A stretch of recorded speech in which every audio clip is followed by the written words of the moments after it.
Каналдағы көрермендердің көп бөлігі кәсіпкер немесе кәсіпке қызығатын адам болғандықтан шығарылымның негізгі бөлігін көрмеге арнадық. Бұл бизнес-тур. Айта кететін нәрсе, Кантон көрмесі негізі 4 фазадан тұрады. Құрылыс заттары, ыдыс-аяқ, сантехника деген сияқты. Бүткіл әлем Қытаймен жұмыс істеп жатыр. Америка, Япония, Корея, дамыған мемлекеттердің барлығы жұмыс істейді.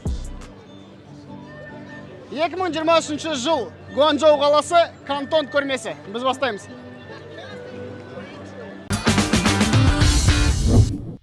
Іскердің жаңа шығарылымы. Бұл шығарылым осы уақытқа дейін шығып жүрген шығарылымдардан өзгеше. Неге десеңіздер, біздің каналда жаңа формат. Бұл бизнес-тур, яғни блог форматында біз әлемдегі ең үлкен көрме десе болады, Қытай мемлекетіндегі Гуанчжоу қаласындағы Кантон көрмесіне шолу жасаймыз. Блог форматында болған соң, видеоның немесе дауыстың сапасы төмендеу болуы мүмкін, сондықтан сіздерді түсініспешілікпен қарауын сұраймыз.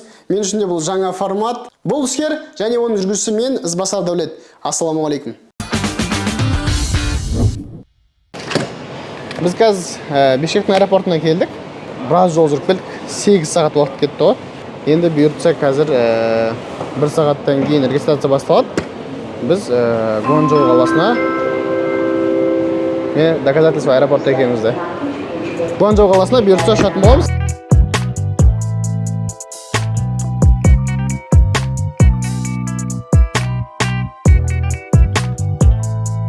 Так, Гуанчжоу қаласына жеттік. Сағат ровно 12. Кеше біз 12-де шыққан болатынбыз. Қордайға қазір осы яқты месті уақытыспен 12 болды. Адамдар күтіп тұрмыз. Күтіп алатын жігіттерге қарай шығамыз. Ассаламалейкум.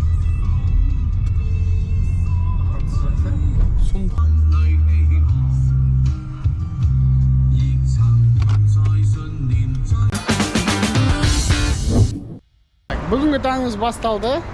Гостиницадан шықтық. Қазір тамақтануға барамыз. Дальше кеше күтіп алған қазақ жігіттер бізді выставкаға апарады. И выставканы аралайтын боламыз. Негіз біз онлайн регистрация жасағанбыз. Енді бейджик алып өртеді. Бейджикке очередь өте көп деп айтты. Бүгінгі таңда завтракты пловтан бастаймыз деп шештік сразу. Енді кеште тұрдық шамалы.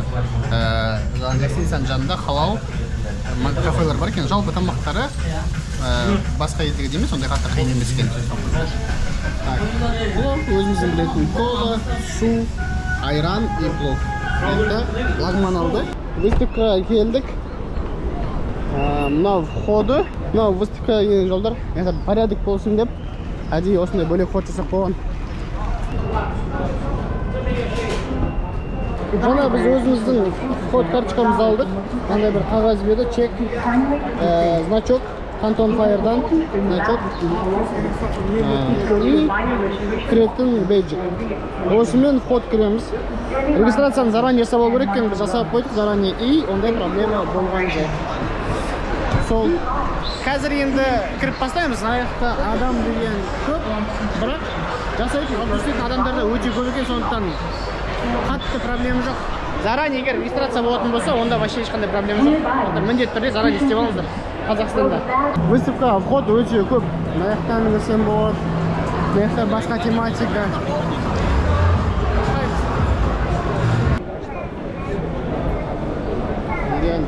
Адамдарға арналған осындай жер бар. Біз аралап жүрміз магазиндардың бәрін. Қазір мынау бізде пышақ сататын магазин. Толықтай пышақтар неше түрлі. Қытайлар бір қызы бір нәрсемен сатады. Полностью сондай нәрсемен сатады. Мысалы, сварка арналған киімдер. Полностью сваркаға арналған киімдер. Фокусты бір затқа ұстайды да, үлкен масштабқа сатуға тырысады. Қазір аралау үстіндеміз. Заводтар өте көп, қарайтын заттар да өте көп, сондықтан үлгере алмай жатырмыз шыны керек. Мынандай аппарат 250 кг затты көтересің, төмен қарай түсіп кетпейді. Лифтқа или лестницаға сыймай или көтеру қиын болатын болса, осы заттың пультпен, қолда пульт тұрып, 200 метрге дейін көтере бересің. Джип бар. Мынау өзі 250 кг зат көтереді. Өте күшті нәрсе. Обычный тростың разницасы бұның. Мысалы, түзу болса, стенаға бір нәрселер мешет ету мүмкін. Мына джип керек разницаға. Созып аласың да, и сөйтіп көтересің. Чтобы Қытайдың нағыз колоритін сезіну үшін адам саны қараңдар. шурпайверттің бастарымен жасатып. Неше түрлі шурпайвертқа, перфораторға бастар. Өздерінің аппараттарын механизм қойған. Презентация. Кішкентай бір мелочаттармен жасалып. Киімдер, спецодеждалар. Креплениялар әртүрлі. Өте шағын кафель бағытында жұмыс істейтін завод. Именно кафельге заттар шығарады. Мен сразу презентацияға мына жаққа шығарып қойған, демонстрация жасап көрсетеді өздерінің товарларын. Автомойка заттарын сататын магазин. Яғни өздерінің заттарын сразу презентация жасауға болады. Скорысын көріп, су қалататын тексерсе болады. Біздің елімізде танымалы инструмент магазинде Краун. Негізі Marine Link деген компания шығарады. Бұлар Краун шығарады. Білуінше Матеус деген заттар осыларды. И так, ДВТ компаниясында осы компания шығарады. Marine Link деген компания. Бір бағытта 3 брендті Қазақстанға алып келіп жатыр. Представитель бар Қазақстанда. Негізі сапасы өте жақсы, бірақ соңғы кездері қатты қымбаттап кетті. Адамдар онша алмай кетті. Сондықтан тағы да бір магазин ашқан сияқты, специально қымбатырақ качествосы жақсы болсын деп ДВТ деген. Инструменттер әдемі тоже болады. Яғни өте стильный инструменттер екен. Xiaomi сияқты өте стильный заттар. Массажер. Қатты стильный жасаған.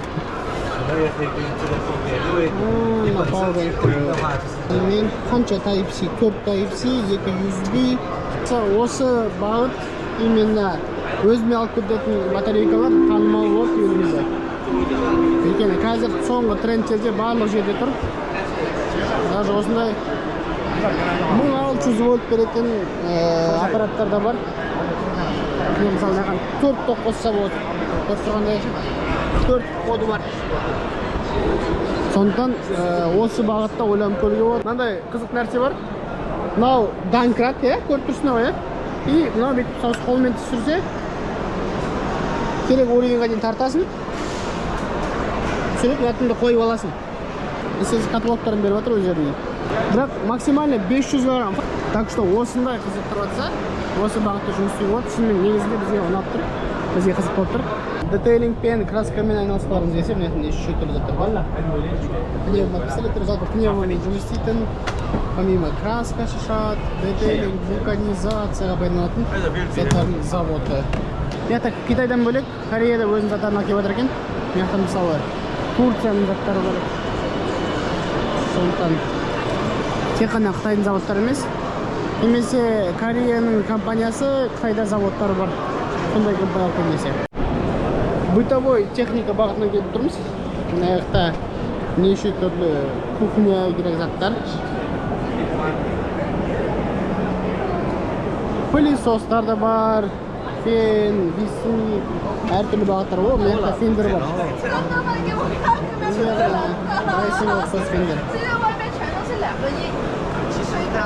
Сүмішотқа танымал біздегі батарейка.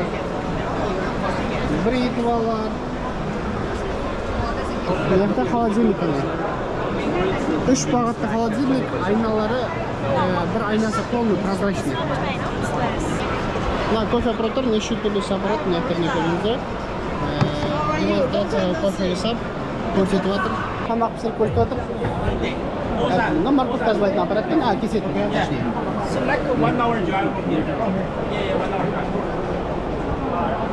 Массажный аппаратты жаңа бір үшеуді өткен кезде полностью қазақтар кездестірдім ғой. Үшеуінде де қазақтар отыр ғой. Аллардың түрлерінен көріп тұра алмайтын. Чисто кайфовать етіп алайын деген оймен отқаны көрініп тұрды. Оларға ол ештеңе айтпайды. Өйткені олар үшін өте маңызды клиент довольны болып, ұнатқанын, өйткені бір жақсы дистрибьютор тапса, көптеген продажа алып келеді да, сол үшін ондай шығындарға олар мән бермейді. Жынданбай саған күле қарап тұрады. Негізі алатын болсақ өте бір пайдалы нәрсе. Өйткені бір кішкентай зат, кішкентай шығын саған үлкен ақша алып келуі мүмкін. Сондықтан ойланатын нәрсе. егер де мысалы сізде дистрибьютор болуға ақшаңыз жоқ болса, тек қана идея алуға болады. Идея алып, сосын бір тау заказ беріп көруге болады. Келетін болсаңыздар, міндетті түрде бағыт таңдап келген дұрыс деп ойлаймын, өйткені мына жақта өте қиын фокусын тарап кетеді біріншіден жан-жаққа. Екіншіден фокус болмағандықтан аралау өте қиын қосады, өйткені үлкен. Қандай компаниялар өзіне рекламасын осы жаққа қойған. Арнайлап, егер де қызығатын болсаң, аяқта бутиктардың номерларын жазып тұр. Мынау робот. Немен айналысатынын білмеймін. Демонстрация үшін осындай нәрселер істейді.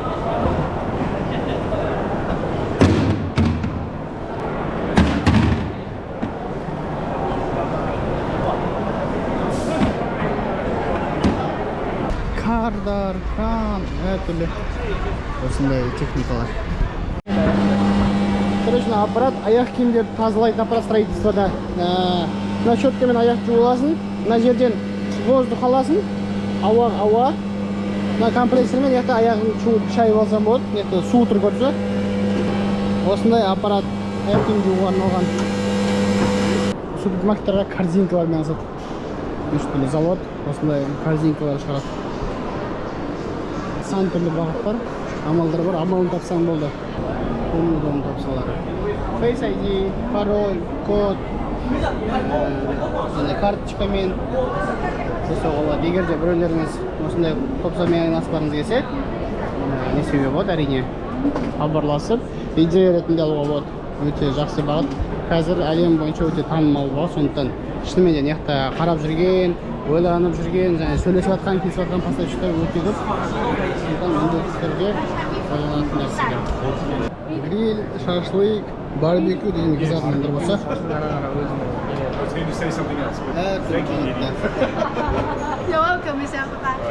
Қандай қараңдар, қасықтар, бір наборлар бар арнайы. Грильға, стейк пісіруге. Мына жақта неше түрлі изолентамен сантехниканың ортасына қысатын қандай кішкентай. Не дейді, мен ұмытып қалдым атынша. Қолны сондай. Әртүрлі түстері, әртүрлі формада, әртүрлі размерлері. Соған кәдімгідей үлкен площадка алып отыр. Бұлар үлкен завод екен сөйтті.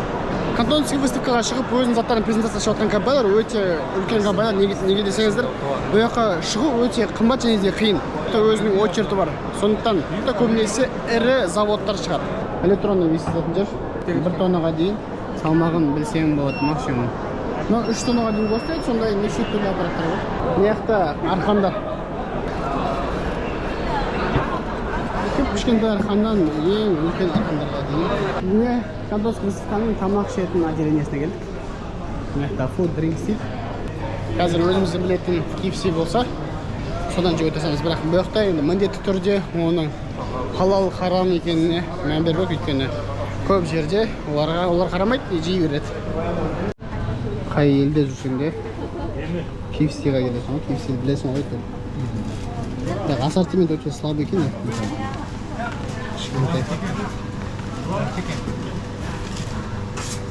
This is chicken? Yes, chicken. Бүгінгі выставканың күні аяқталды. Енді үйге қайтайын деп жатырмыз. Өкінішке орай шығатын жер бір жер екен, а біз артынан шығып кетейін дегенбіз. Ақылды болып.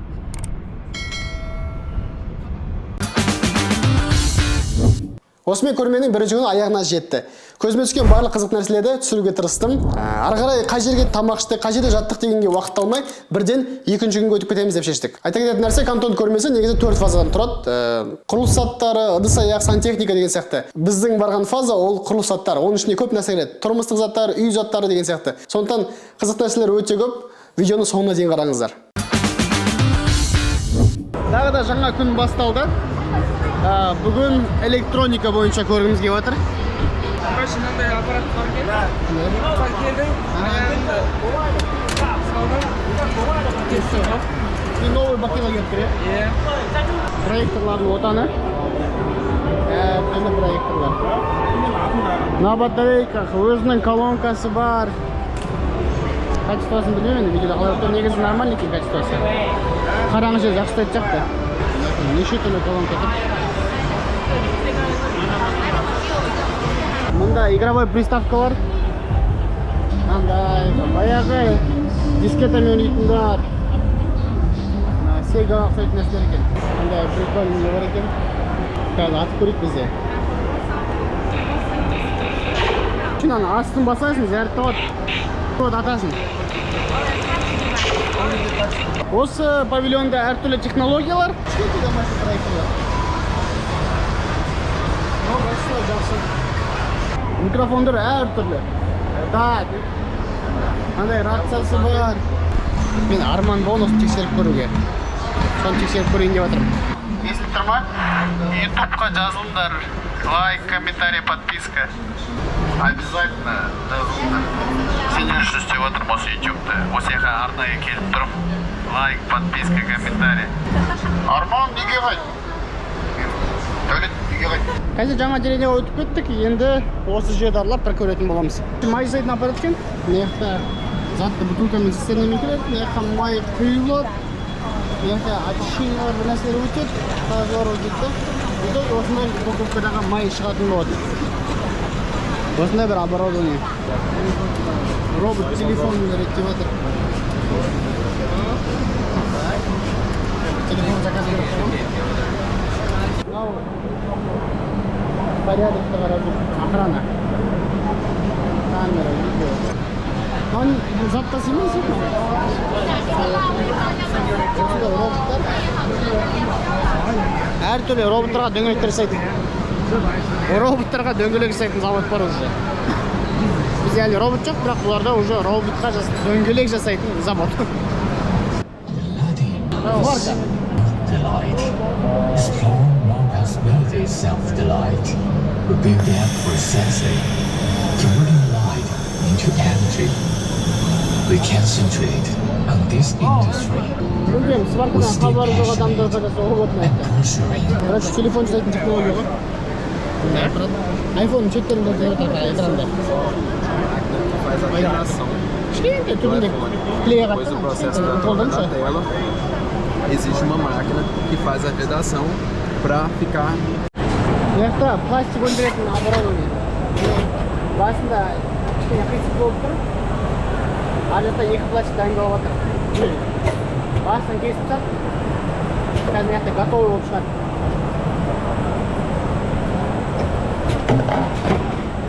И бұяқта уже готовый.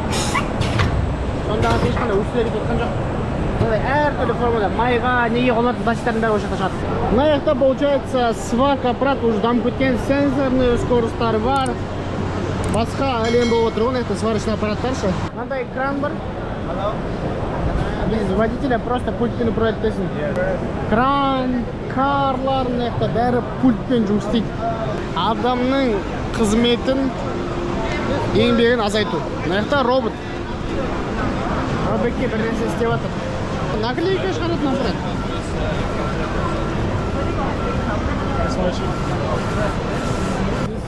Лазермен формула етеді.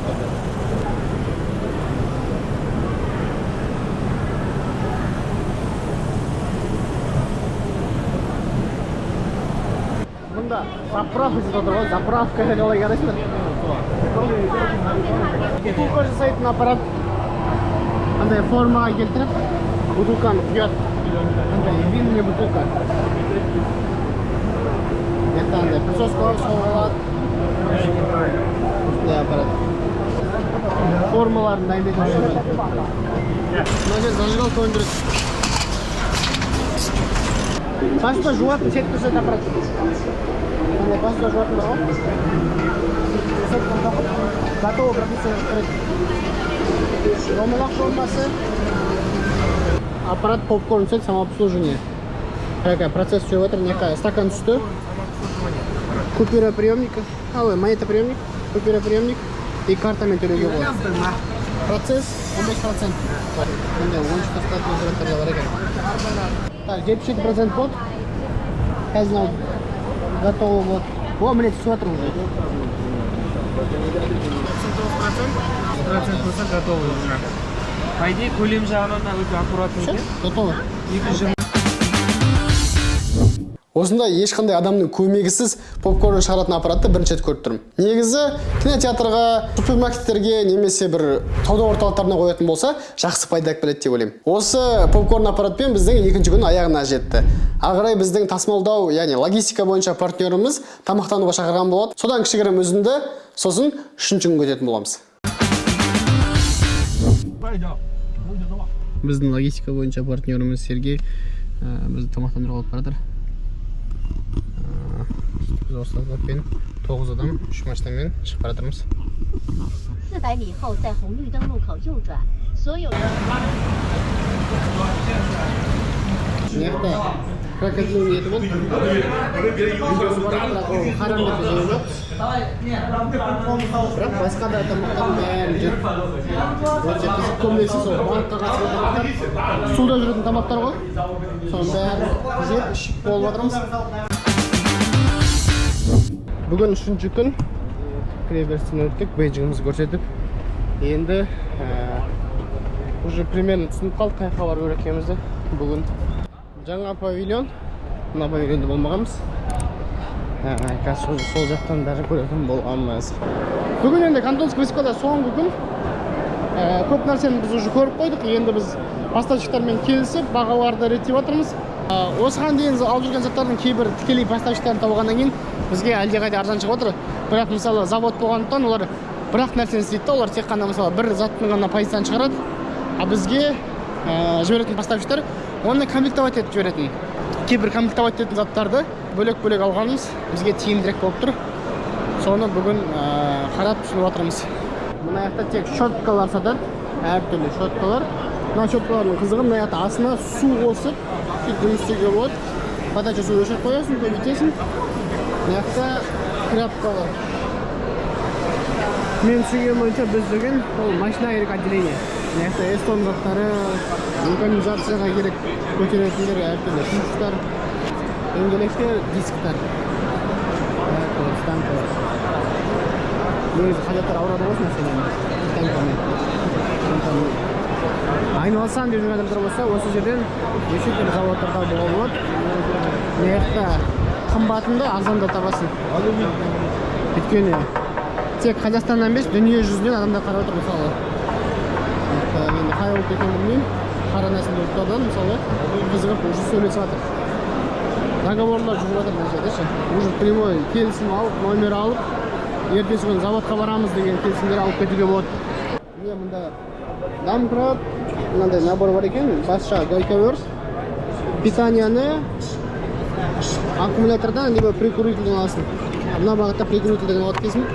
Міне екі гайковер, тут головкасы, гайковер, мына көтереді и плюс домкрат и мына фонарик. Осындай бағытта аккумулятормен жұмыс істесе болады екен. Гайковертар қызықты, насостар. Регулятор алқада и аккумулятор алқада жұмыс істей береді. Мені машинаны тазалап отыр, видеолары, рекламаларын қосып қойған. Өстіп жуып тастауға болады дейді, осылай ағарады дейді. Бүгін бұйыртса соңғы күн бітіріп шығамыз. Ертең қаланың ішіндегі базарлар, енді сыртындағы базарларды қарағымыз келіп отыр. Өкінішке орай басқа қаладағы заводқа үлгермейін деп тұрмыз. Бірақ осы Гуанчжоуда тоқтай бітіргеніміз келіп тұр. Жалпы цель выставканы көру болғандықтан біз осының басынан аяқ бітіргеніміз келіп тұр. Лайфхак, егер де мысалы өзіңізге ұнайтын нишада заттар таппасаңыздар, онда осыған дейін алып жүрген заттардың да бағасын арзанырақ іздеген ол да жақсы. Тікелей заводпен жұмыс істеген жақсы, өйткені завод сенің айтқаныңды істейді, саған керекті қылып жасап бере алады. Бірақ андай нюанстар болуы мүмкін, олар количество көбірек сұрайды. Өйткені олар үшін завод болғандықтан количество маңызды. Аз количество олар жұмыс істемейді. Сондықтан көбірек количество заказ беруге дайын болсаңыз, тікелей заводпен жұмыс істеген әлдеқайда тиімді болады. Әлі біздің елге кіріп үлгермеген компанияларға біздің рынок қызық, бірақ объеммен қызық. Себебі бұнда көбінесе заводтар. Бұнда бір алатын вывод, Кантонский выставкада немесе кез келген жерде дайын зат жоқ.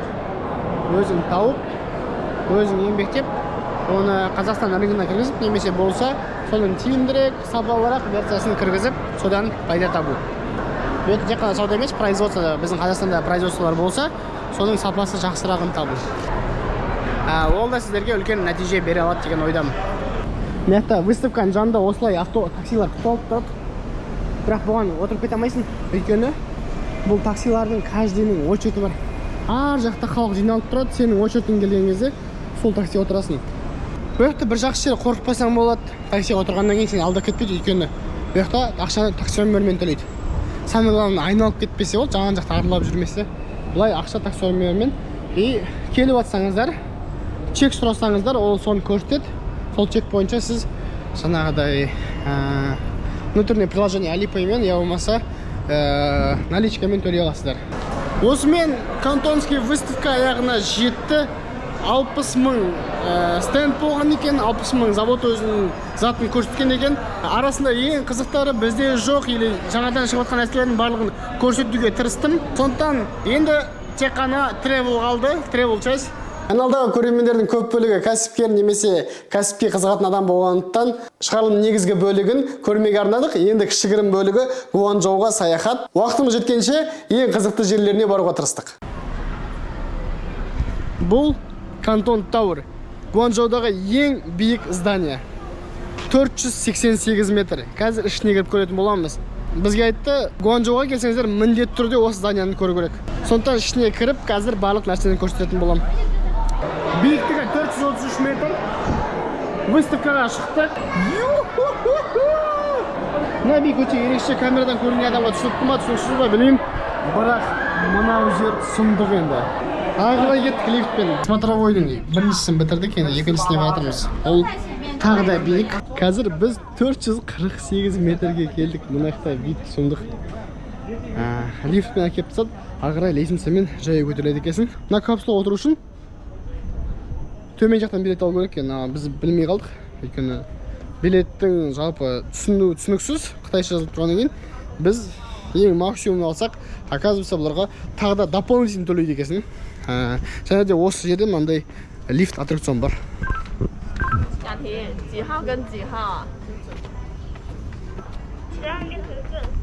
Қазір ең биік точкасына салатын болам. Біз 488 метрге жеттік. Ең биік точкасына. Қазір первый эмоцияны көрсетеміз. Мына видті айта алмаймын енді. Мына вид сұмдық, өте биік жер. Шынымен көзбен көруге тұралық мынау дейтін. Йо-майо, мен елесте алмаймын, қалай салған мүлдем. Егер де Гуанчжоуда болсаңыздар, міндетті түрде келіп көріңіздер. Мынау видті обязательно көріп жаңағыдай. Бағасы шамамен 20 мың теңгенің шамасында, біздің теңгемен шаққанда. Мынау өз-өзінің бағасына тұрарлық. Өте мықты. Әлемдегі ең танымал магазиндардың бірі Apple Store. Көп елде жоқ болғандықтан, бұйқа міндетті кіріп шығып, көрейік деп шештік. Адам толып жүр. Именно телефонға 5 стойка қойғанда, MacBook-лерге уже 1-2 стойкадан қойып қойған. Официалында бағалар жазылып тұр. Мына кіресің, кез келген телефон қарайсың, 8999 юань дейді, 9000 юань. Біздің шамамен 600 мың. Енді Қазақстандағы бағалардың арзандау. 150 мың теңге, 100 мың теңге официальный магазин болғаннан кейін бұяқта шамалы арзандау болып тұр. Мүлдем басқа, өте әдемі. Мұнда адамдар онша пешеотқа қарамайды. Адамдар дейді, машиналар жүре береді. Сол үшін өзін жүгірмесең амал жоқ. Қалашын өте әдемі болып тұр, мен қазір передавать ете алмай жатырмын. Бірақ маған қатты ұнап отыр негізі. Қазіргі сәтті. Қазір біз Гуанчжоудағы Пекин көшесінде жүрміз. Бұл көше айтқанда Арбат секілді. Нағыз қытайлық колоритті көргілеріңіз келсе, осы көшеге келсеңдер, сондықтан біз аралап көреміз. Осындай шар сияқты ледкен. Адамдар бұл аяғымен тұрады осы жерге. И оларды фотоға түсіріп жатқан. Мына жерде ледтен сол фотоны көрсетеді. Мына бір өздерінің ескі колориттерін сақтаған, бірақ новый ледтер қойып, өздерінің торговый центрлерін салып қойған жерлерге ше.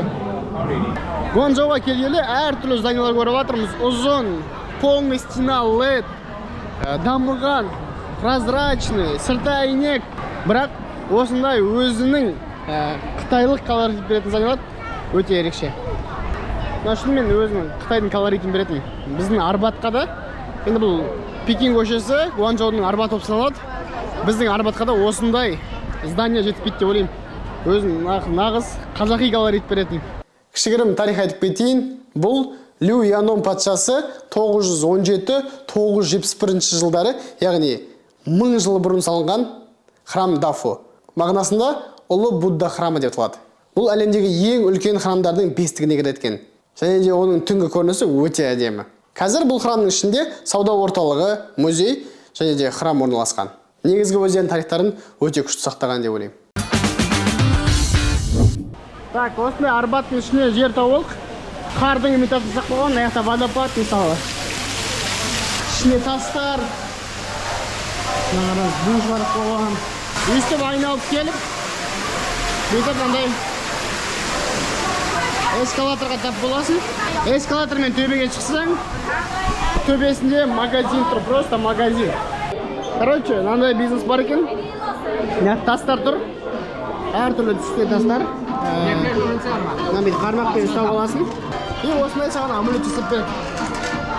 Шынымен де бизнес жасайын деген адамдарға любой жерден бизнес алуға болады. Мелкий бизнестер. 3 юан, 5 юан, 10 юан тұрады, бірақ шынымен адамдар қызығып алып жатыр. Трансфер келді. Қазір жолға шығайын деп жатырмыз. Сумкалардың бәрін тиеп алдық. Сумкалар деген әрең сыйлышын керек. Полный домалақ болып кеткен. Қытайдан болған заттар толтырып алған. Ана машина салып қойдық. Ана күшік, ана машина тұрып. Аэропортқа келдік. Гуанчжоуда бір аэропорт, бірақ 2 терминал. Сол үшін қазір біз өзіміздің гейтімізде көретініміз. Қандай?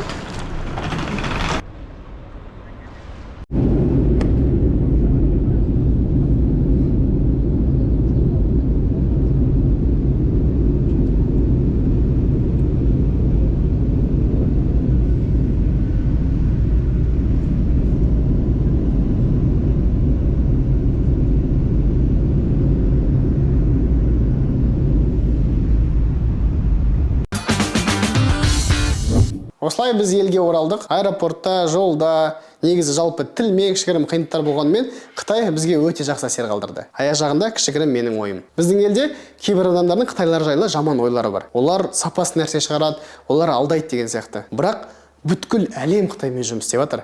Америка, Япония, Корея, дамыған мемлекеттердің барлығы жұмыс істейді. Олардан қорқып қашқаннан гөрі, олардың технологияларын алып, елімізге өндірістер, фабрикалар, неше түрлі заводтар ашуға болады. Қанша адамға жұмыс орнын беруге болады. Сауда-саттық жасап, экономикамызды дамытуға болады. Егер біздің экономикамыз, технологияларымыз, өндірістеріміз мықты дамыған болатын болса, Қытай тұрмақ ешқандай мемлекет бізге қорқынышты емес. Осымен шығарылым аяғына жетті. Осы шығарылымды дәл осылай аяқтағымыз келіп отыр. Құрметті достар, саяхаттаңыздар. Саяхаттаған өте маңызды. Ол сіздерді дамытады. Біздің де каналдың бірден-бір мақсаты Қазақстанды, елімізді дамыту. Сіздерден бір өтініш, комментарий, лайк, подписка. Бұл іскер соңы рахмет. Бұл шығарылымды міндетті түрде көру керек. Даму тоқтатпайық.